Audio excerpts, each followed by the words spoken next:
Assalamualaikum warahmatullahi wabarakatuh.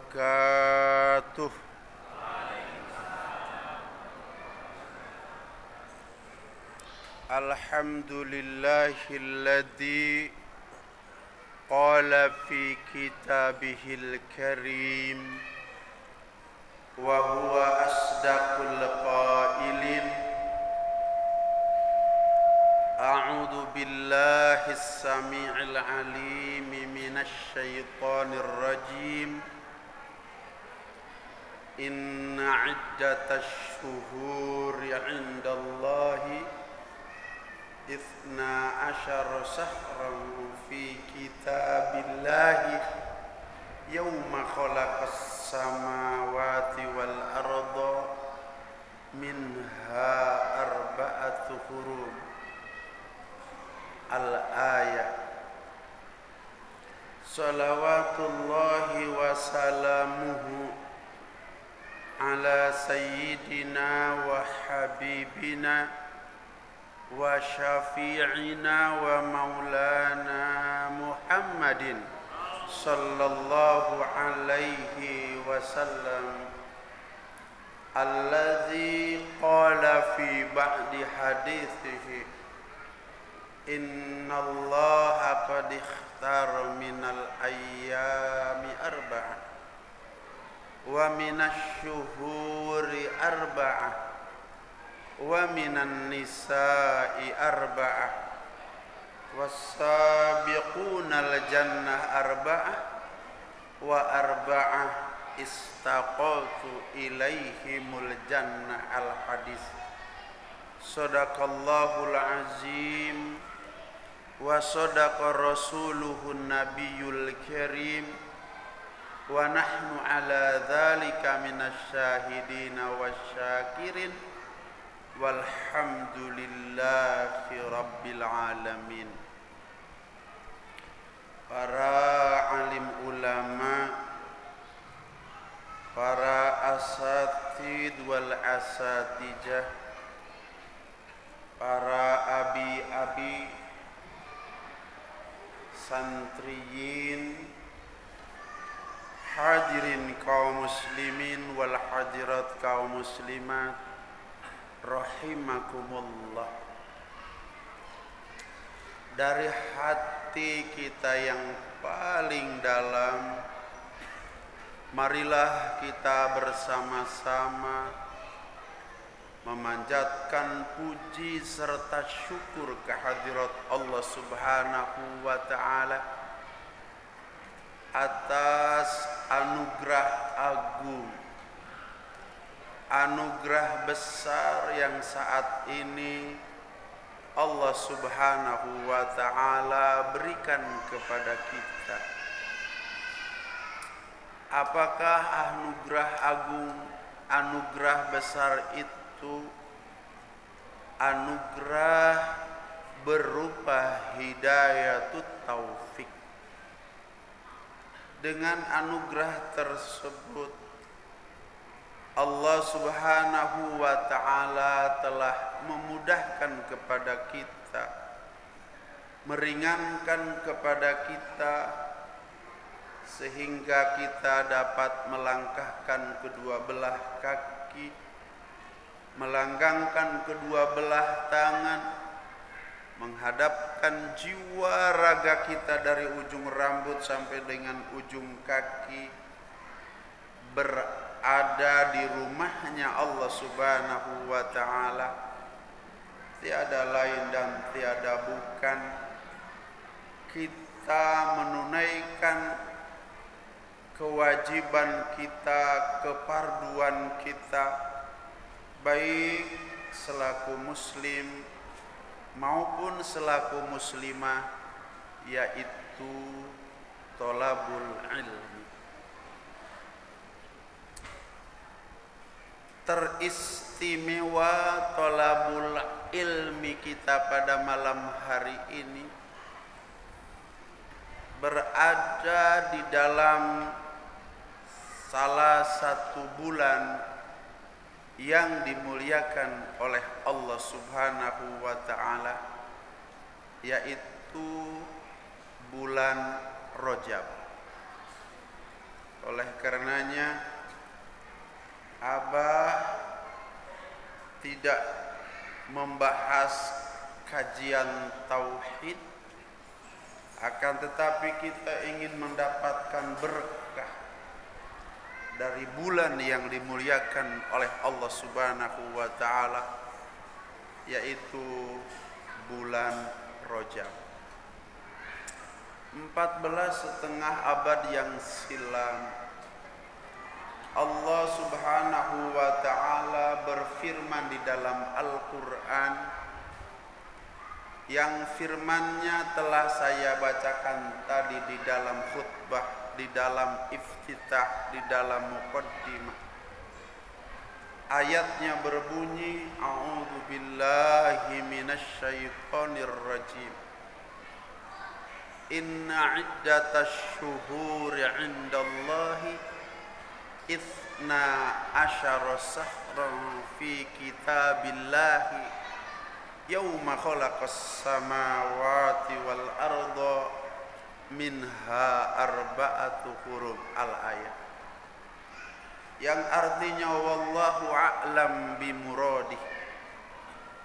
Sesungguhnya hitungan bulan di sisi Allah Subhanahu wa taala itsna asyara sahran, yaitu 12 bulan.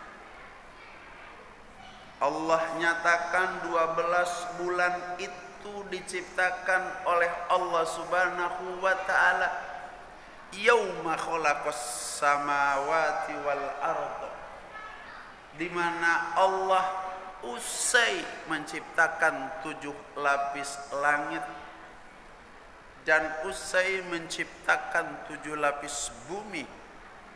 Allah menciptakan 12 bulan. Hadirin kaum muslimin wal hadirat kaum muslimat, tentu kita bertanya, yang dimaksud oleh Allah Subhanahu wa taala 12 bulan yang diciptakan oleh Allah Subhanahu wa taala, 12 bulan yang mana? Jawabannya tentu bukan 12 bulan yang dimulai daripada bulan Januari, Februari, Maret, April, Mei, Juni, Juli, Agustus, September, Oktober, dan yang ke-12 adalah Desember. Yang dimaksud oleh Allah Subhanahu wa taala 12 bulan, bukan 12 bulan yang itu. Kalau begitu 12 bulan yang mana? 12 bulan di sisi Allah yang diciptakan oleh Allah Subhanahu wa taala usai menciptakan 7 lapis langit dan 7 lapis bumi adalah 12 bulan yang dimulai daripada bulan Muharram, bulan Safar, bulan Rabiul Awal, bulan Rabiul Akhir, bulan Jumadil Awal, bulan Jumadil Akhir, yang ke-7 bulan Rajab, yang ke-8 bulan Sya'ban, yang ke-9 bulan Ramadan, yang ke-10 bulan Syawal, yang ke-11 bulan Dzulqa'dah, dan yang ke-12 adalah bulan Dzulhijjah. Ini yang dimaksud 12 bulan di sisi Allah Subhanahu wa taala. Kalau yang dimaksud 12 bulan oleh Allah Subhanahu wa taala adalah 12 bulan yang dimulai daripada bulan Muharram, yang ke-12 adalah bulan Dzulhijjah, terus bulan Januari, yang terakhir yang ke-12 bulan Desember, itu bulan apa? apa? Kalau kata orang Jasinga, 12 bulan yang itu namanya bulan jurig. Ada tahu jurig? Kalau jadi orang Jasinga harus tahu jurig. Tahu jurig? Setan. Apa? Setan. Jadi itu adalah bulan-bulan setan. Karena bulan-bulan itu sengaja diciptakan oleh musuh-musuh Allah. Sengaja diciptakan oleh mereka yang mau bersaing dengan Allah. Dan nama-nama bulan itu adalah nama-nama pastur yang diagungkan oleh mereka, nama-nama dewa yang diagungkan oleh mereka, dan nama-nama kaisar yang diagungkan oleh mereka. Yang menjadi pertanyaan pada malam hari ini, kita lebih hafal bulan jurig atau lebih hafal bulan Allah? Anak-anak santri jawab dengan jujur. Lebih hafal bulan jurig atau lebih hafal bulan Allah?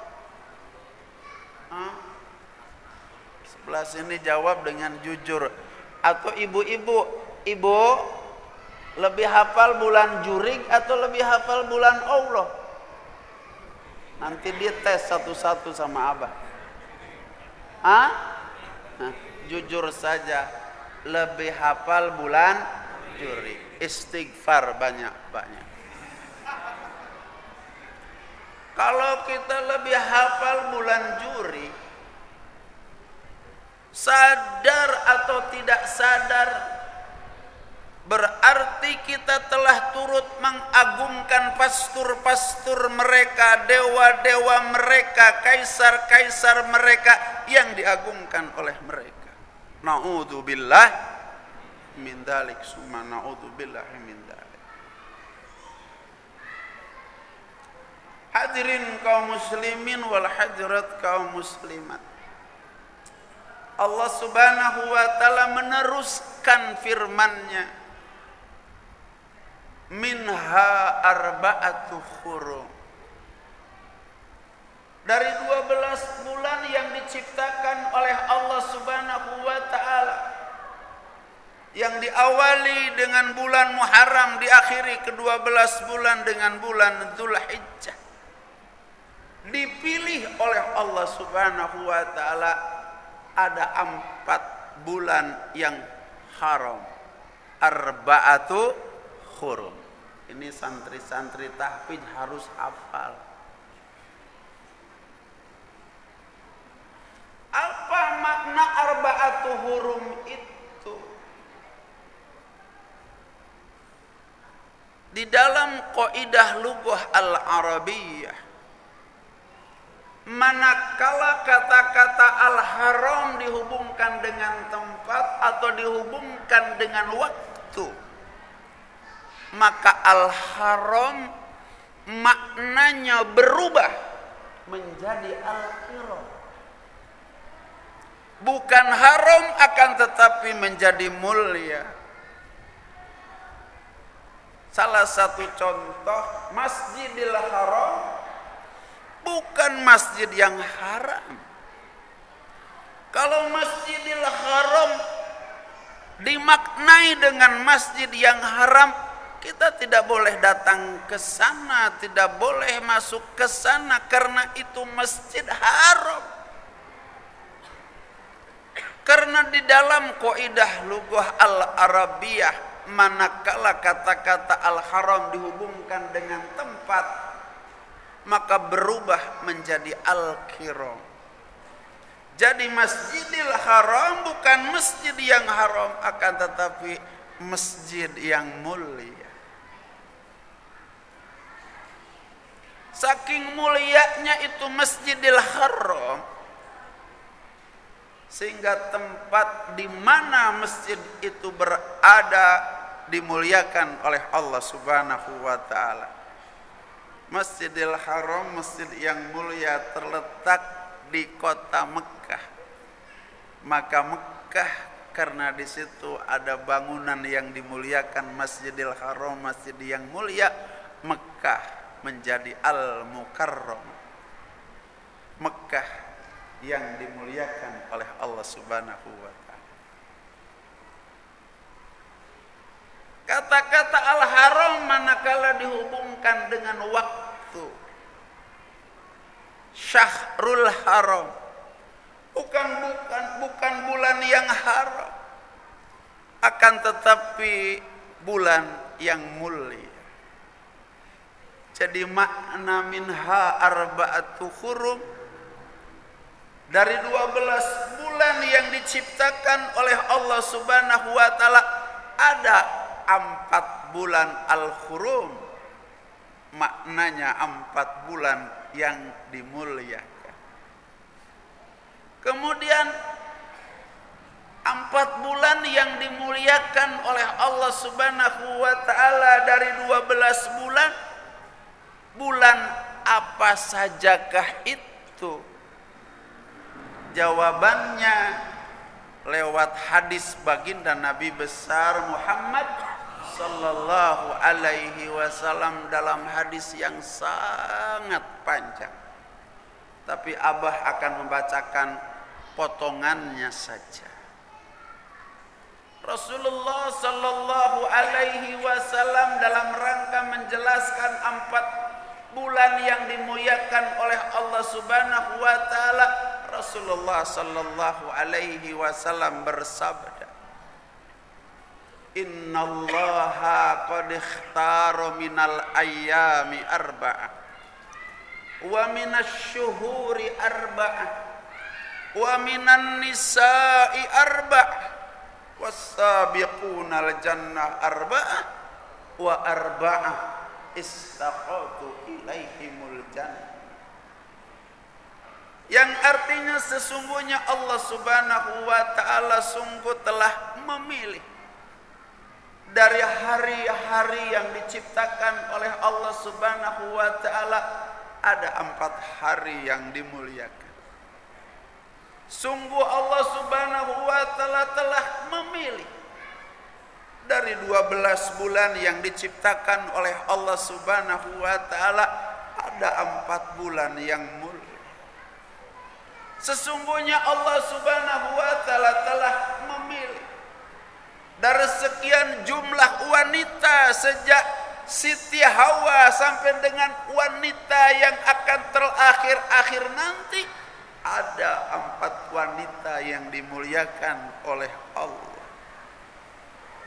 Dan besok di hari kiamat, setelah umat manusia digiring dalam perjalanan 50.000 tahun, di alam ba'as, alam dibangkitkan setiap umat manusia, alam mahsyar, alam dikumpulkan setiap umat manusia, alam jaza, alam dibalas setiap amal baik, amal buruk umat manusia. Di mana sejak Adam alaihissalam sampai dengan manusia yang terakhir lahir nanti dikumpulkan oleh Allah Subhanahu wa taala nanti di akhirat. Kata Rasulullah sallallahu alaihi wasallam, ada 4 orang yang didahulukan masuk ke dalam surganya oleh Allah Subhanahu wa taala. Kita akan nonton 4 orang itu diabsen satu-satu oleh Allah masuk ke dalam surganya. Kemudian wa arba'ah istaqatu ilaihimul jannah. Kata Rasulullah SAW, ada 4 orang dari sekian miliar umat manusia. 4 orang itu dirindukan kedatangannya oleh surganya Allah Subhanahu wa ta'ala. Mudah-mudahan kita yang duduk dalam majlis yang mulia ini, kita digolongkan termasuk orang-orang yang dirindukan kedatangannya oleh surganya Allah Subhanahu wa ta'ala. Amin ya Allah ya Rabbal alamin. Mau dirindukan kedatangan kita di akhirat oleh surganya Allah? ibu-ibu di belakang mau dirindukan kita oleh surganya Allah. Mudah-mudahan kita semuanya menjadi hamba-hamba Allah yang dirindukan kedatangannya oleh surganya Allah Subhanahu wa ta'ala. Hadirin kaum muslimin wal hadirat kaum muslimat rahimakumullah. Ada 4 hari yang dimuliakan oleh Allah. Tentu Abah tidak akan membahas 4 hari yang dimuliakan oleh Allah itu. Ada 4 wanita yang dimuliakan oleh Allah. Tentu juga Abah tidak akan bahas 4 wanita yang dimuliakan oleh Allah. Ibu-ibu tinggal ngundang Abah nanti ngaji di dalam pengajian pengajian ibu-ibu pengajian muslimah. Tentu Abah juga tidak akan membahas 4 orang yang diabsen oleh Allah masuk terlebih dahulu ke dalam surga, dan Abah tidak akan membahas 4 orang yang dirindukan kedatangannya oleh surganya Allah Subhanahu wa ta'ala. Yang akan kita bahas adalah bahwa Allah Subhanahu wa ta'ala telah memilih dari 12 bulan yang diciptakan oleh Allah Subhanahu wa ta'ala, ada 4 bulan yang dimuliakan. Bulan apa sajakah itu? 4 bulan yang dimuliakan oleh Allah Subhanahu wa ta'ala itu. Diteruskan hadisnya oleh baginda Rasulullah sallallahu alaihi wasallam, ar-rajabu wa salasatun mutawalliyah. Yang pertama adalah bulan Rajab, dan wa salasatun mutawalliyah, 3 bulan berturut-turut. Apa 3 bulan berturut-turut itu? Yang pertama bulan Dzulqa'dah, yang kedua bulan Dzulhijjah, dan yang ketiga adalah bulan Muharram. Jadi yang dimaksud 4 bulan yang dimuliakan oleh Allah Subhanahu wa ta'ala itu lewat keterangan hadis baginda Rasulullah sallallahu alaihi wasallam, yang pertama adalah bulan Rajab, yang kedua adalah bulan Dzulqa'dah, yang ketiga adalah bulan Dzulhijjah, dan yang keempat adalah bulan Muharram. Tentu juga Abah tidak akan membalas bulan Dzulqa'dah. Tunggu bulan Dzulqa'dah kita ngaji tentang kemuliaan bulan Dzulqa'dah. Tidak juga akan membahas bulan Dzulhijjah. Nanti saja, nanti pada bulan Dzulhijjah kita bahas kemuliaan Dzulhijjah. Termasuk Abah tidak bahas bulan Muharram. Tunggu nanti kita bulan Muharram, maka kita adakan upacara besar peringatan 1 Muharram. Abah akan jelaskan tentang kehebatan kemuliaan Muharram. Lantas malam ini Abah jelaskan apa? Menjelaskan yang pertama Ar-Rajabu, karena bulan ini adalah bulan Rajab. Bapak Ibu sekalian yang dirahmati oleh Allah Subhanahu wa ta'ala, tentu semuanya bertanya-tanya kenapa Allah Subhanahu wa ta'ala memuliakan bulan Rajab. Jawabannya Bapak Ibu sekalian, karena di bulan Rajab telah terjadi peristiwa penting, peristiwa agung, peristiwa besar, peristiwa yang membuat dunia menjadi geger, peristiwa yang tidak masuk ke dalam setiap rasio umat manusia, peristiwa yang tidak pernah terjadi sebelumnya, dan peristiwa tidak akan pernah terjadi setelahnya. Peristiwa itu hanya terjadi 1 kali saja, yaitu pada malam tanggal 27 Rajab. Peristiwa apakah itu?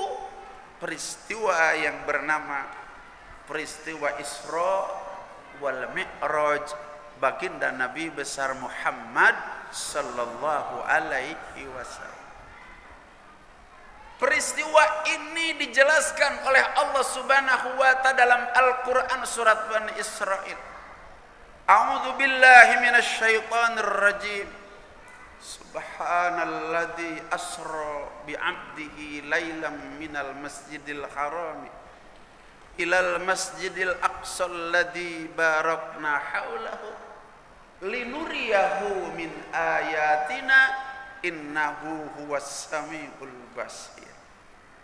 Maha suci Allah yang telah memperjalankan bi'abdihi, hambanya. Siapa yang dimaksud bi'abdihi itu?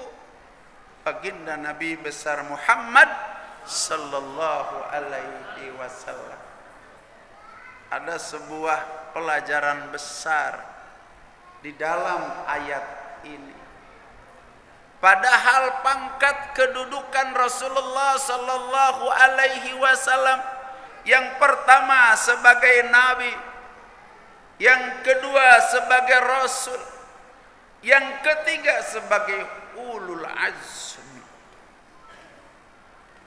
Tapi kenapa Allah Subhanahu wa ta'ala tidak menyebutkan di dalam ayat ini subhanalladzi asra bi nabiyyi, subhanalladzi asra bi rasulih, subhanalladzi asra bi ulil ajmi, tapi subhanalladzi asra bi abdihi.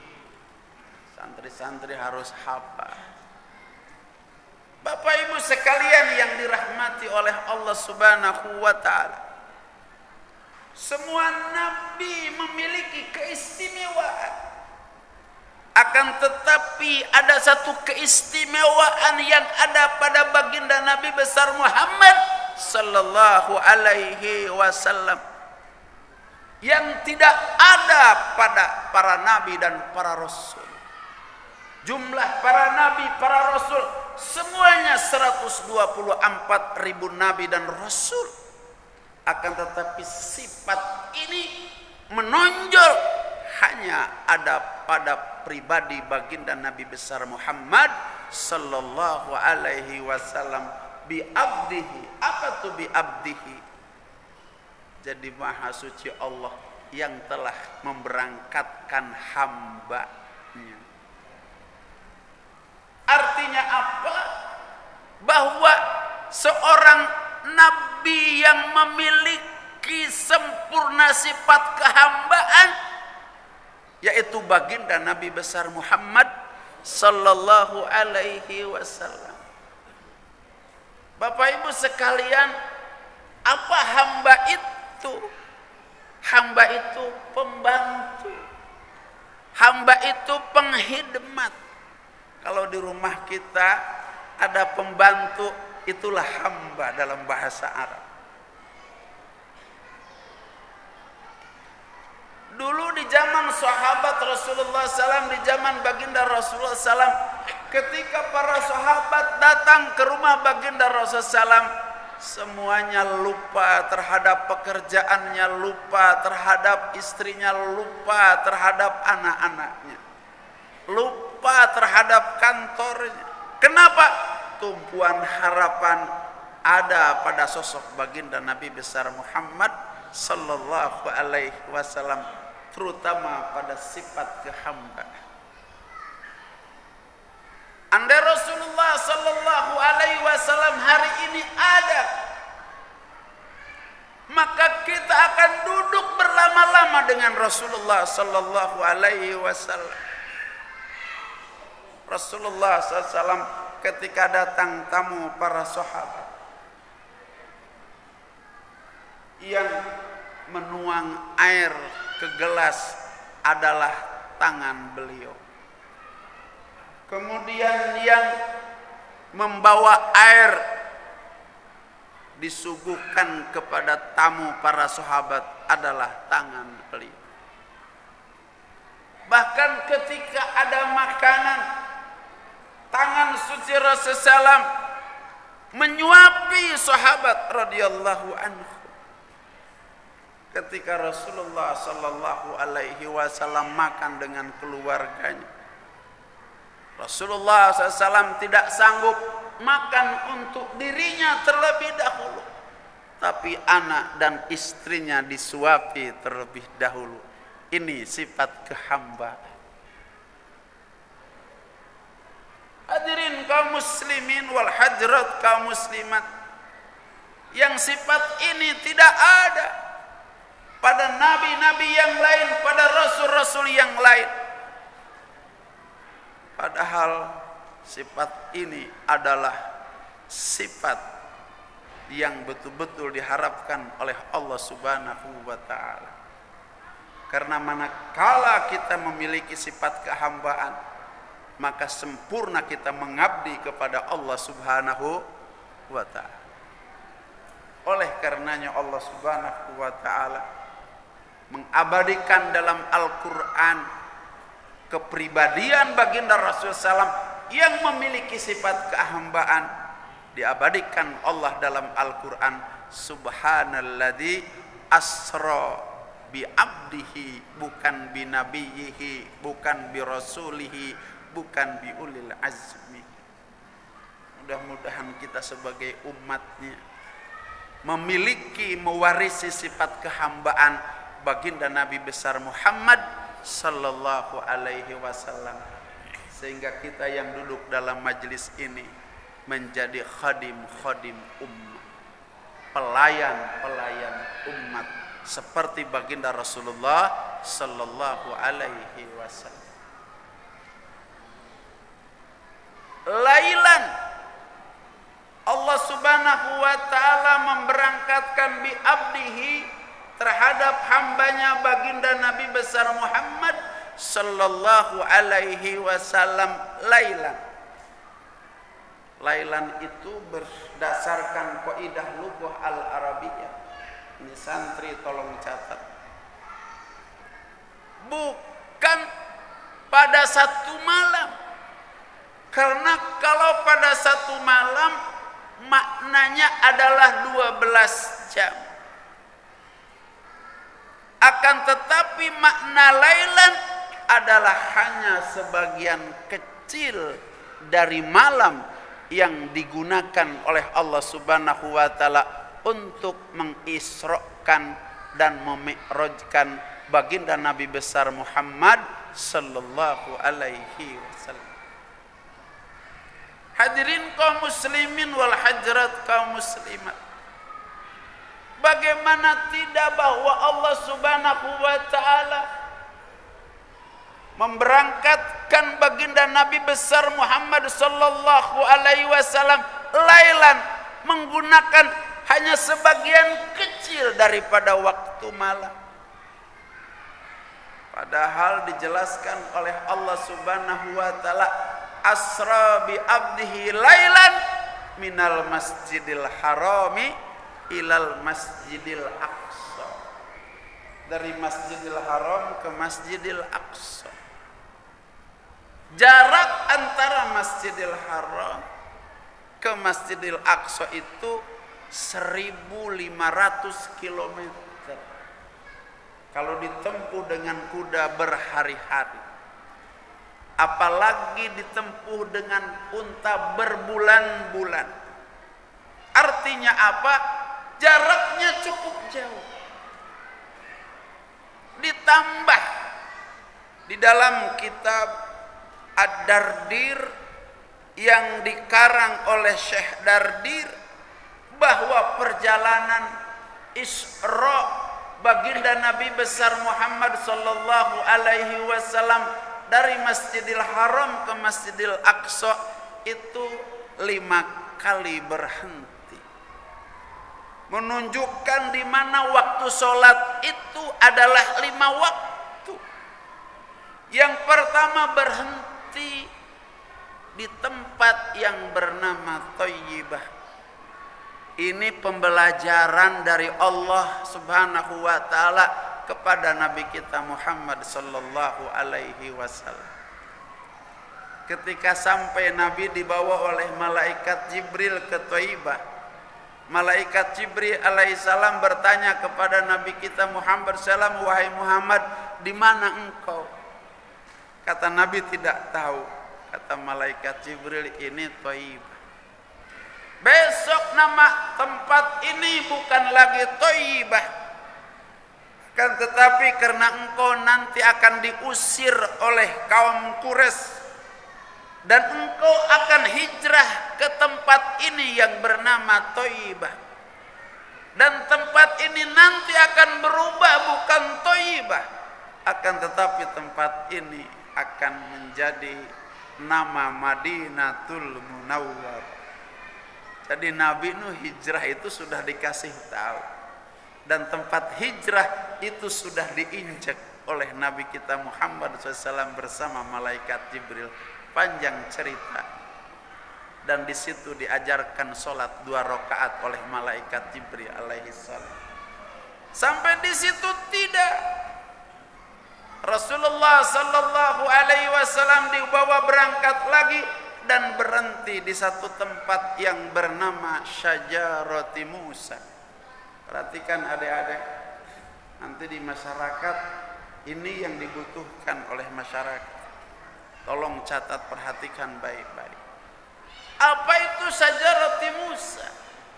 Syajarati Musa itu adalah tempat di mana Nabi Musa berteduh. Ceritanya sangat panjang, tapi Abah akan Abah coba singkat cerita ini. Dulu di Mesir ada seorang raja yang bernama Fir'aun laknatullah alaih.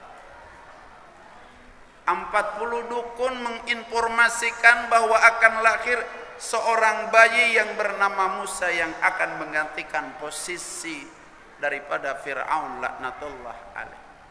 Oleh karenanya Fir'aun membuat sebuah peraturan bahwa setiap anak laki-laki di Mesir yang lahir harus dibunuh. Rumah-rumah yang hamil dan hamilnya adalah laki-laki itu dikasih tanda, termasuk rumah Nabi Musa alaihissalam. Pada saat di malam Nabi Musa diketahui lahir pada malam hari itu, maka Nabi Musa alaihissalam digedor rumahnya, dipaksa untuk dibuka. Ibunya Nabi Musa alaihissalam yang baru melahirkan sedang menggendong bayi yang bernama Musa alaihissalam, bermaksud ingin membuka pintu karena sudah digedor-gedor. Maka pada saat lewat refleksi bayi Nabi Musa itu dilempar ke dalam bakaran roti. Kemudian pintu pun dibuka. Petugas Fir'aun mencari di mana bayi itu berada. Di setiap kamar, di setiap pojok, di setiap tempat tidak ditemukan bayi itu. Sehingga para petugas menyatakan di sini tidak ada bayi, walaupun kemarin ini ada tanda bahwa rumah ini akan melahirkan seorang anak laki-laki. Sehingga petugas itu pulang mencari bayi-bayi yang lahir lagi. Maka ketika sudah pulang, ibunya bingung. Ibu Nabi Musa, ini aku tadi menggendong bayiku, kemudian ini bayiku di mana? Kemudian karena roti itu sudah cukup matang dibakar, maka ibunya Nabi Musa mengambil satu alat untuk mengambil roti-roti itu di dalam bakaran api.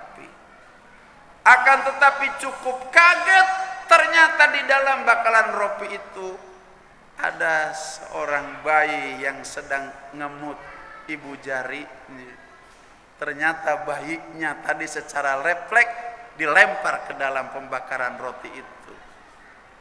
Sehingga Nabi Musa diambil oleh ibunya dalam keadaan ngemut ibu jarinya.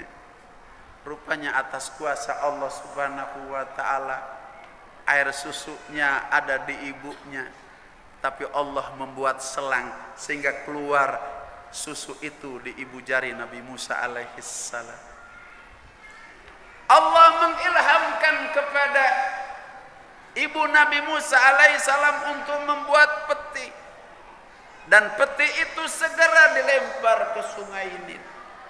Peti itu pun dibuat dibuat, dimasukkan bayi itu ke dalam peti, dilempar ke sungai Nil.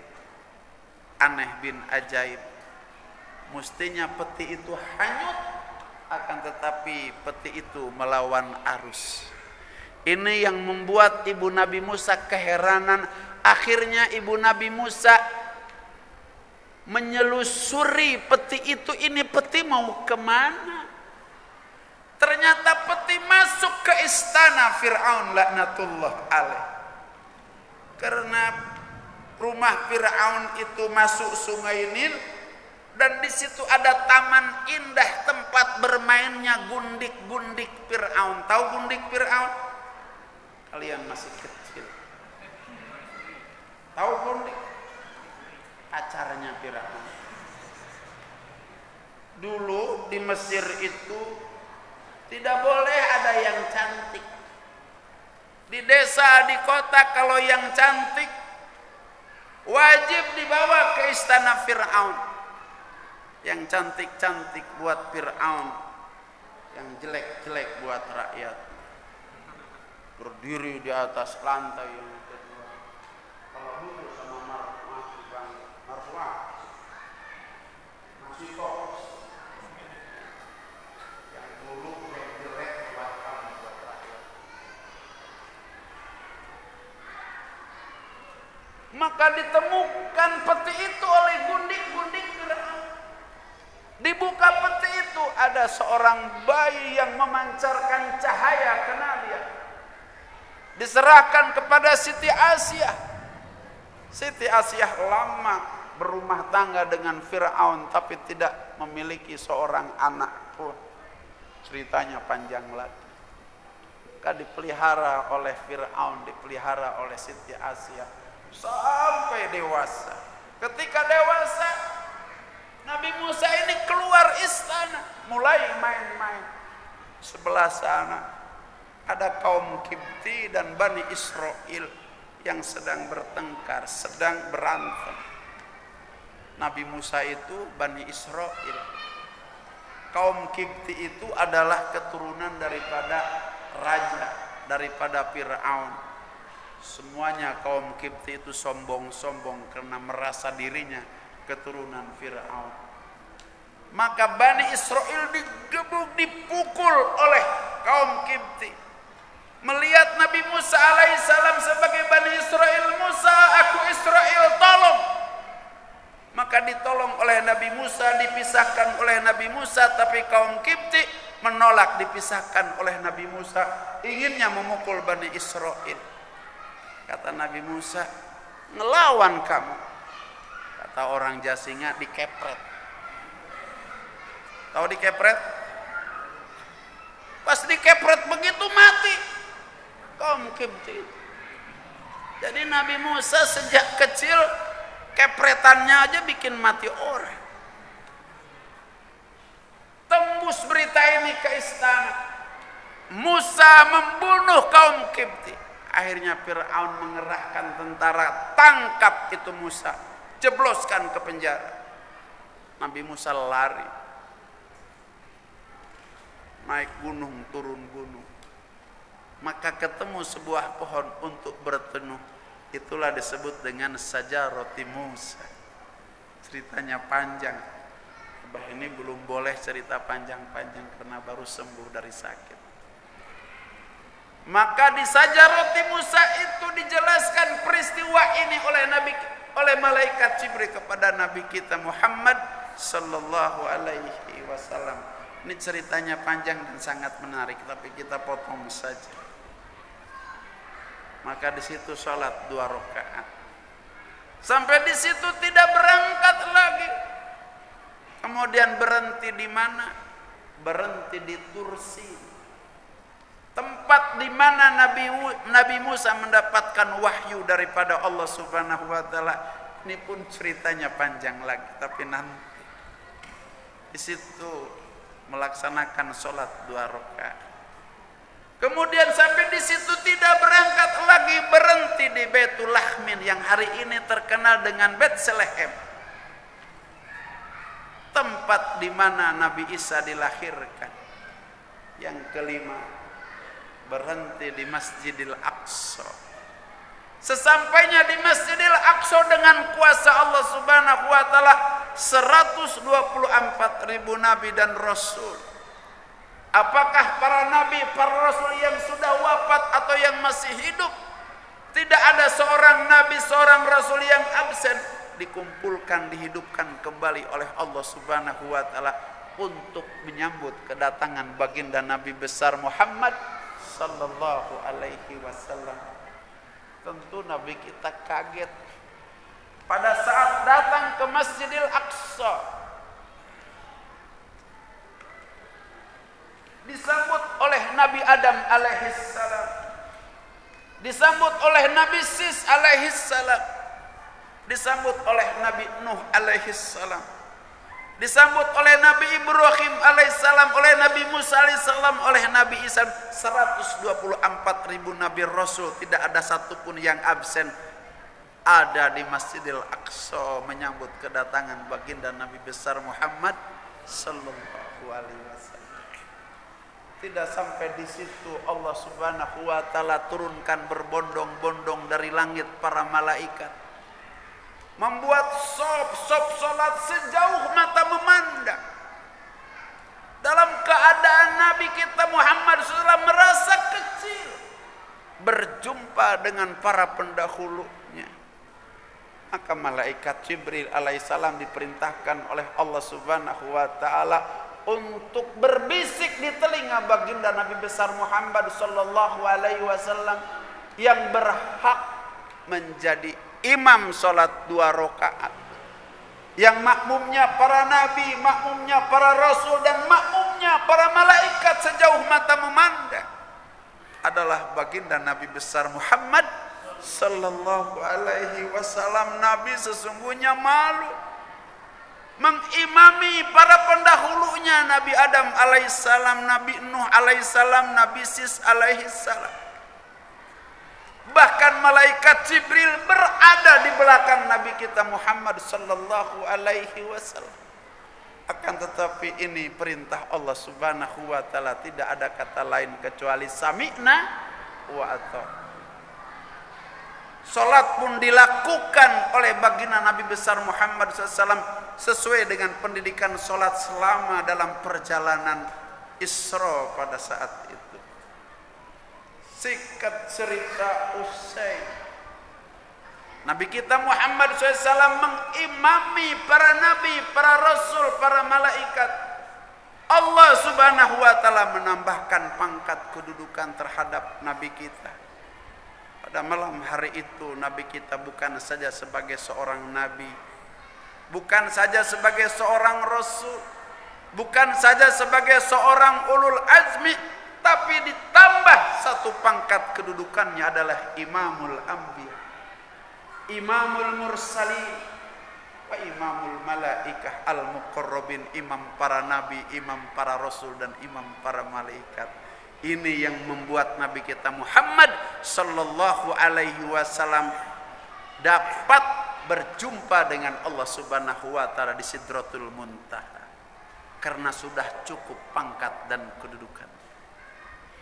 Maka Allah Subhanahu wa taala segera perintahkan membawa kekasihnya berdiri di atas sebuah batu untuk segera berangkat menuju Allah Subhanahu wa taala. Maka Nabi pun dibawa oleh malaikat Jibril berdiri di atas sebuah batu, tiba-tiba menjulur sampai ke langit ketujuh, bahkan ke Sidratul Muntaha.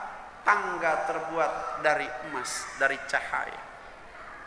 Maka Nabi pun dibawa oleh malaikat Jibril sesuai dengan panduan Allah Subhanahu wa taala. Maka ketika berangkat malaikat Jibril dengan Nabi kita Muhammad SAW, ada sesuatu yang membuat kaget malaikat Jibril. Batu yang diinjek pada saat berangkat ikut naik, sehingga malaikat Jibril alaihissalam menghentikan perjalanan dan bertanya kepada batu, wahai batu, kenapa engkau ikut naik? Batu merintih mohon kepada malaikat Jibril untuk diizinkan ikut naik. tolong aku izinkan ikut naik beserta orang yang mulia baginda Nabi besar Muhammad SAW. Aku ingin mulia dengan orang yang mulia. Kata malaikat Jibril, wahai batu, aku tidak mendapatkan tugas untuk membawa serta engkau. Aku hanya mendapatkan tugas membawa kekasih Allah Muhammad Rasulullah untuk menghadap kepadanya. Engkau tidak boleh ikut naik. Maka itu batu tidak naik ke atas, tidak turun ke bawah. Sampai sekarang kalau nanti kita punya uang, ayo kita bareng-bareng ke Palestina. Kita akan nonton ada batu tidak naik ke atas juga tidak turun ke bawah.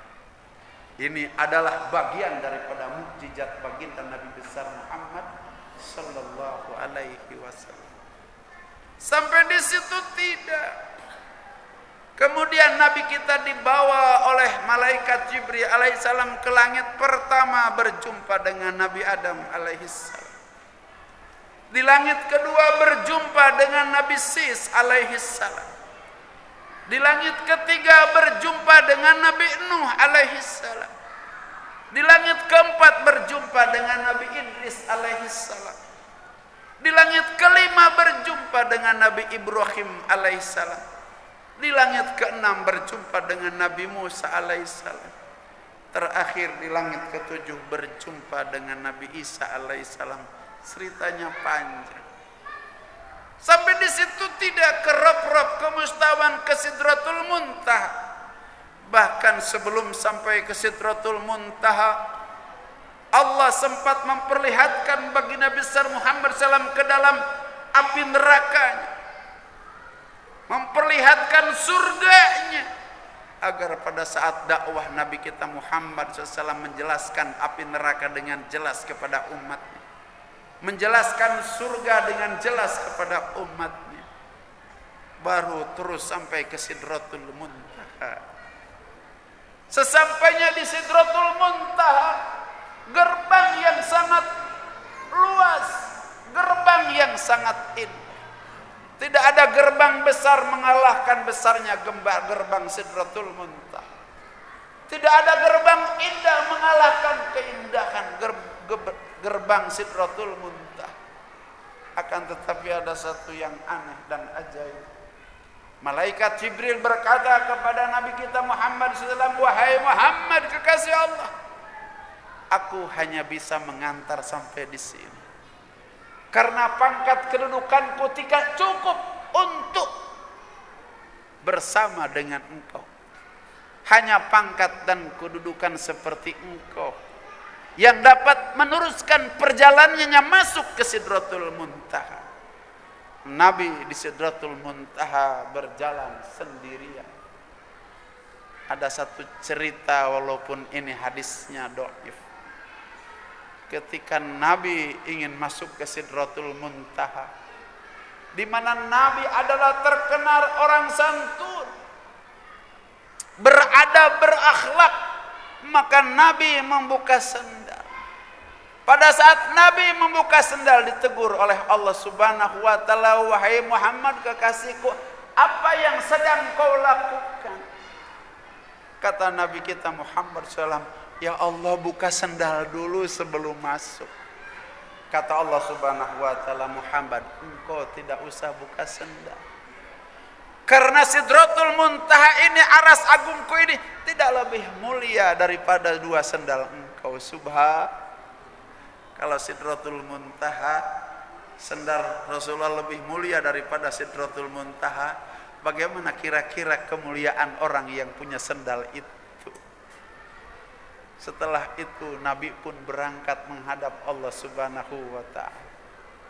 Bapak Ibu sekalian yang dirahmati oleh Allah Subhanahu wa ta'ala, tentu yang menjadi sebuah pertanyaan, seperti apa sikap Nabi kita Muhammad sallallahu alaihi wasallam dan ucapan baginda Nabi besar Muhammad SAW ketika berjumpa dengan Allah Subhanahu wa taala.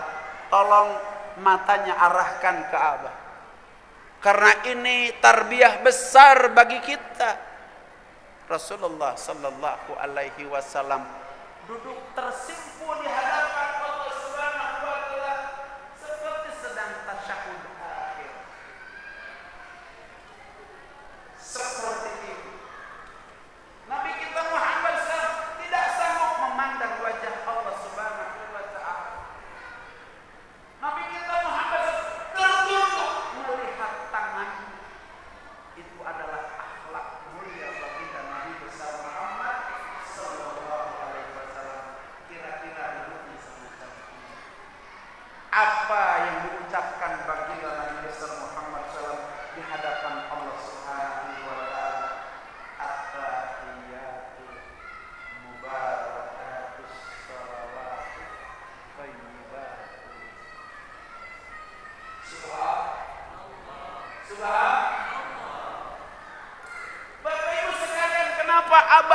audiovisualkan semacam ini agar kita di dalam sholat seperti Rasulullah SAW menghadap Allah Subhanahu wa Ta'ala. Karena Rasulullah mengajarkan kita dalam sebuah hadisnya, sallu kama ra'aitumuni usalli. Salatlah kalian sebagaimana kalian melihat aku salat. Salat Rasul SAW pada saat tasyahud, bahwa seolah-olah sedang menghadap Allah Subhanahu wa Ta'ala. Bahwa kita dalam salat harus seperti Rasulullah, bahwa di hadapan kita ada Allah Subhanahu wa Ta'ala. Kalau salat kita tidak seperti itu, salat kita ditolak oleh Allah Subhanahu wa Ta'ala. Ini pelajaran besar. Ada lagi pelajaran besar kepada kita. Pangkat apa yang tidak ada pada pundak baginda Rasulullah. Pangkat yang sangat tinggi. Nabi, Rasul, ulul azmi, imamul anbiya, imamul mursalin, wa imamul malaikah al-muqarrabin.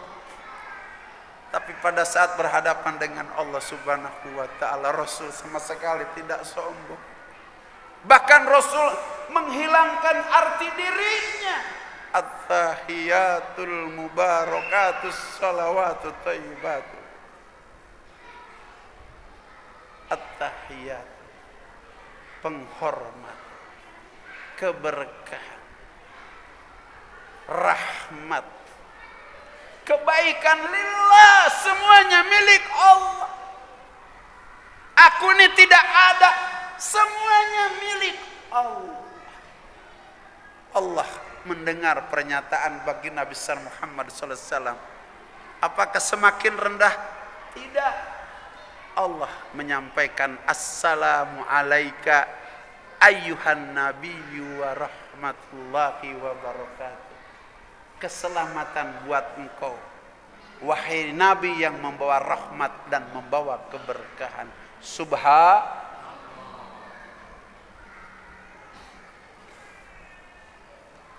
Kemudian Nabi mendengar Allah Subhanahu wa Ta'ala, keselamatan buat engkau, wahai Nabi yang membawa keberkahan.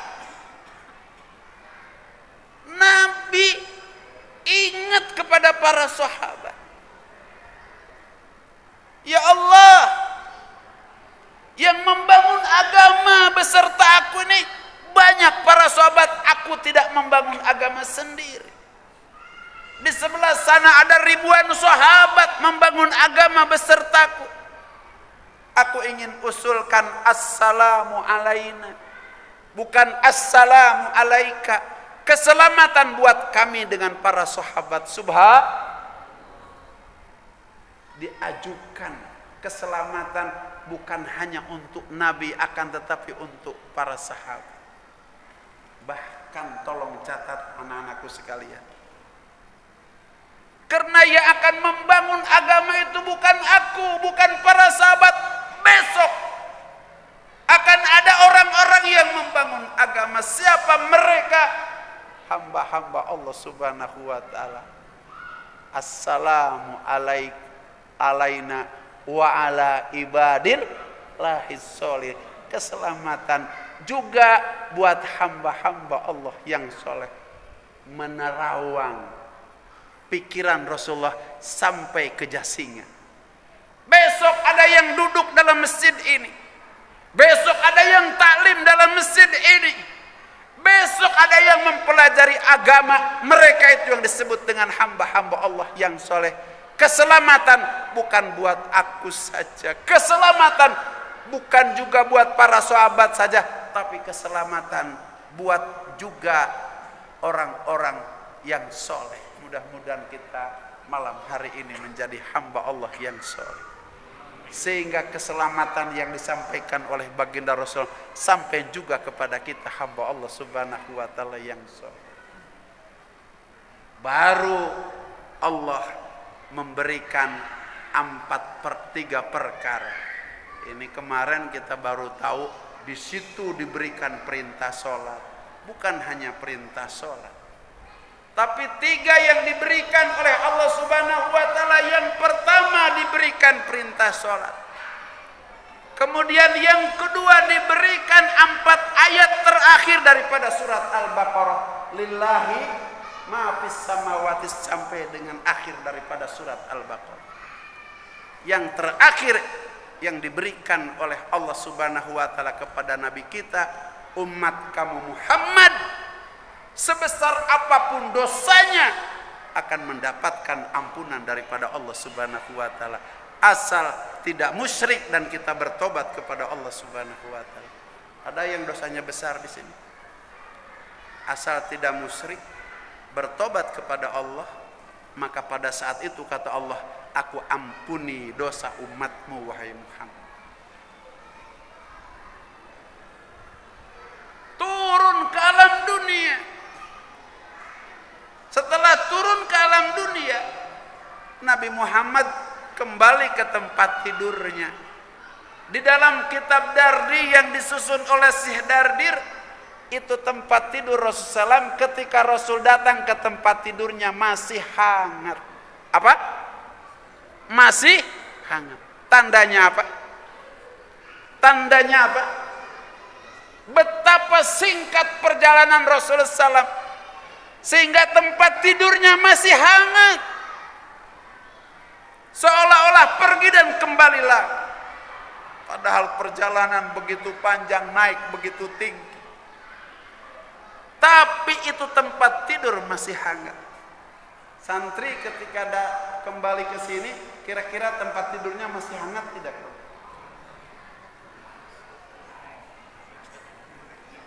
Bapak Ibu sekalian yang dirahmati oleh Allah Subhanahu wa taala, saking cepatnya perjalanan Isra wal Mi'raj baginda Nabi besar Muhammad SAW dengan kuasa Allah Subhanahu wa taala. Nabi Sulaiman alaihissalam, ketika burung hudhud mengkabarkan di sana ada istana besar dipimpin oleh seorang ratu yang bernama Balqis, akan tetapi menyembah api. Langsung Nabi Sulaiman membuat sayembara.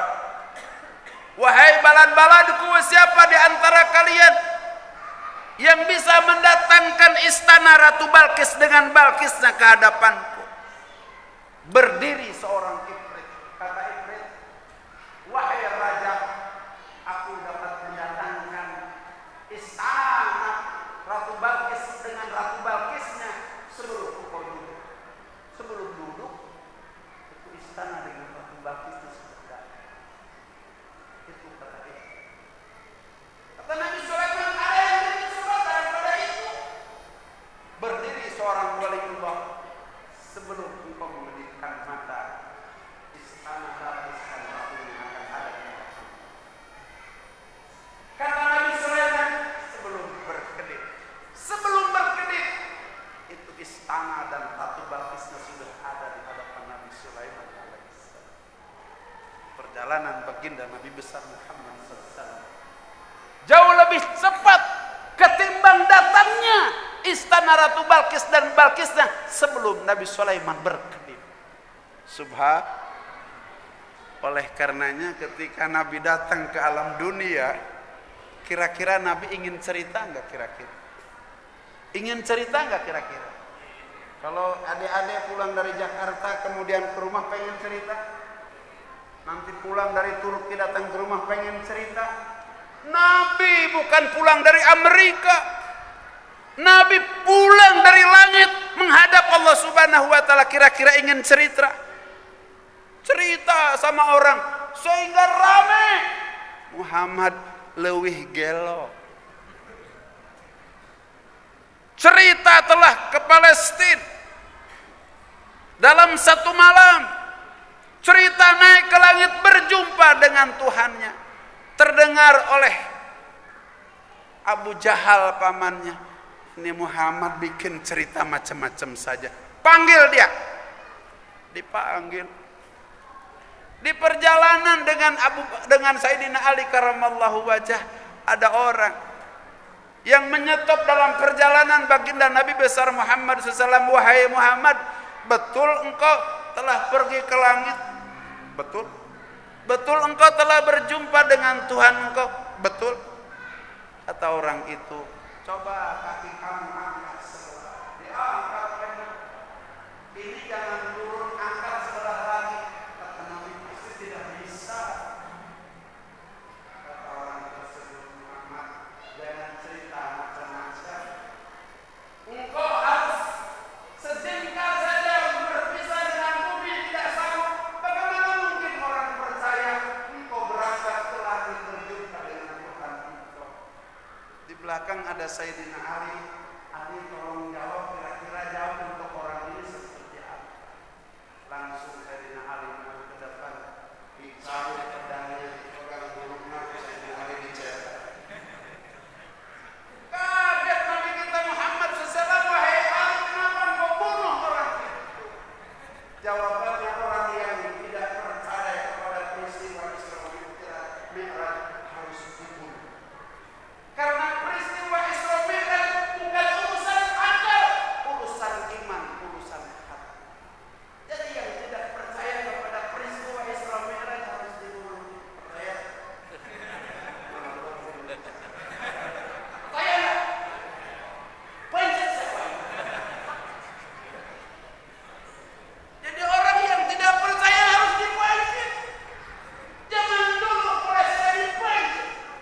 Bukan urusan akal tapi urusan hati. Kalau berbicara agama yang bertentangan dengan akal, maka kalau ini adalah datang daripada Allah Subhanahu wa taala, harus kita mempercayai apa yang datang daripada Allah.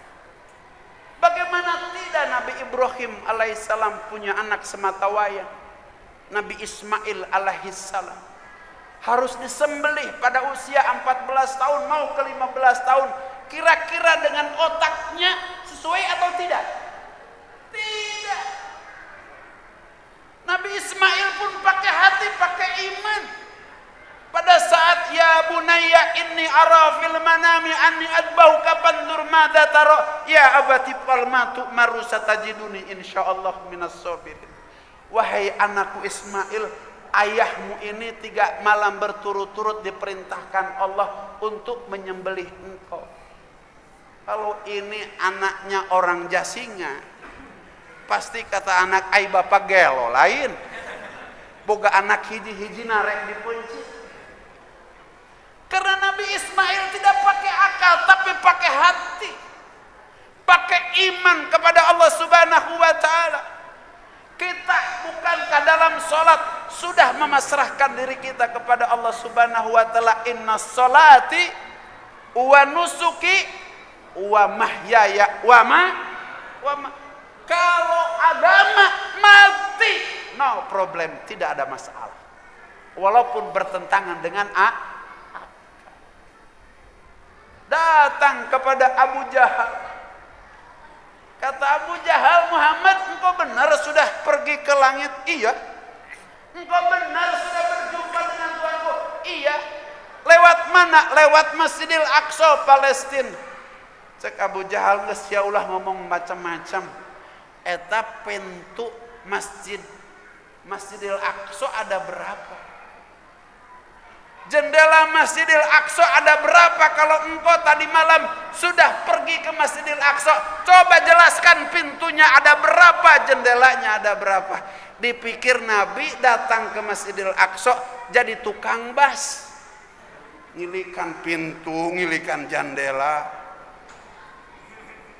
Nabi Muhammad bingung. Disuruh menghitung jendela, disuruh menghitung pintu. Akan tetapi dalam saat Nabi bingung ditanya berapa jumlah pintu, jumlah jendela Masjidil Aqsa, Allah perintahkan malaikat Jibril, wahai Jibril, itu Masjidil Aqsa cabut sakedeung, bawa hadapkan kepada Nabi kita 4 dimensi. Subhan, dihitung pintunya, dihitung jendelanya. Subhan. Yang menjadi sebuah pertanyaan pada malam hari ini, bahwa peristiwa Isra Mi'raj adalah latar belakang sejarah datangnya perintah Allah dalam bentuk sholat. Kenapa Allah Subhanahu wa ta'ala susah-susah hanya untuk memerintahkan sholat, memakai sebuah peristiwa yang sangat besar, sangat agung, sangat panjang, menggemparkan dunia, tidak masuk ke dalam otak siapapun. Kenapa tidak cukup malaikat Jibril turun ke alam dunia, perintahkan kepada Nabi kita, aqimus sholat, selesai? Bapak Ibu sekalian, jawabannya sengaja. Allah Subhanahu wa ta'ala ketika ingin memerintahkan sholat kepada kita, memakai sebuah latar belakang yang sangat agung, sangat besar, menggemparkan dan tidak masuk ke dalam akal, agar semua umat manusia tahu betapa pentingnya sholat, betapa hebatnya sholat, betapa agungnya sholat. Saking agungnya sholat, Nabi kita Muhammad sallallahu alaihi wasallam dalam akhir hayatnya tinggal keluar itu ruh dari tenggorokan baginda Rasulullah sallallahu alaihi wasallam. Tinggal keluar saja sedikit lagi, tapi sempat mata Rasulullah SAW terbuka memandang Sayyidina Ali karramallahu wajh. Dipikir oleh Sayyidina Ali karramallahu wajah, ini Nabi hidup kembali. Akan tetapi bukan.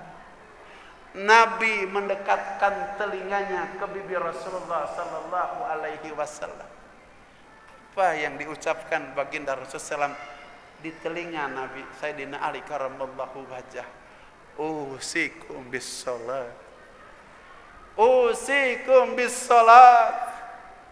Usikum bis salat, aku wasiatkan melalui engkau wahai Ali kepada umatku, jangan pernah meninggalkan salat 5 waktu. Jangan pernah meninggalkan salat 5 waktu. Jangan pernah meninggalkan salat 5 waktu. Ini diwasiatkan dalam detik ruh Rasulullah SAW keluar daripada tenggorokan. Kenapa begitu mahal, begitu hebat sehingga Rasul dalam detik-detik mengeluarkan ruh daripada jasadnya sehingga berwasiat kepada kita agar kita tidak pernah meninggalkan sholat 5 waktu. Rasulullah SAW bersabda dalam salah satu hadisnya, awwalu ma yuhasabu bihil abdu yaumal qiyamah as-salat. Idza saluhat saluha sairu amali wa idza fasadat fasada sairu amali. Nanti di hari kiamat, pada saat umat manusia dikumpulkan kemudian dihisab dari amal-amal perbuatannya, yang pertama dihisab adalah salat terlebih dahulu. Manakala salatnya baik, maka semua amalnya diterima oleh Allah Subhanahu wa ta'ala. Manakala salatnya buruk, semua amalnya ditolak oleh Allah Subhanahu wa ta'ala. Walaupun umrah setiap tahun, haji setiap tahun, masjid dibangun di mana-mana, fakir miskin disantuni, tapi salat ditinggalkan haba'an mansur. Amal kecil, amal besar ditolak oleh Allah Subhanahu wa ta'ala. Barang siapa yang meninggalkan sholat 5 waktu berturut-turut, kata Imam Syafi'i, faqad kafara jiharan. Ada yang pernah meninggalkan sholat 5 waktu berturut-turut, Johor ditinggalkan, asar ditinggalkan, maghrib ditinggalkan, isya ditinggalkan, subuh ditinggalkan. Kata Imam Syafi'i, faqad kafara jiharan. Kafir kamu. Kafir yang nyata. Na'udzubillah, summa na'udzubillah. Rasulullah SAW bersabda, satu waktu sholat ditinggalkan 8.000 tahun ditenggelamkan dalam azab api nerakanya Allah Subhanahu wa ta'ala. Na'udzubillah, summa na'udzubillah min dzalik. Mudah-mudahan dengan cerita ini, pulang dari sini, kita, suami kita, istri kita, anak-anak kita, cucu cicit kita tidak lagi pernah meninggalkan sholat 5 waktu, mengabaikan sholat 5 waktu.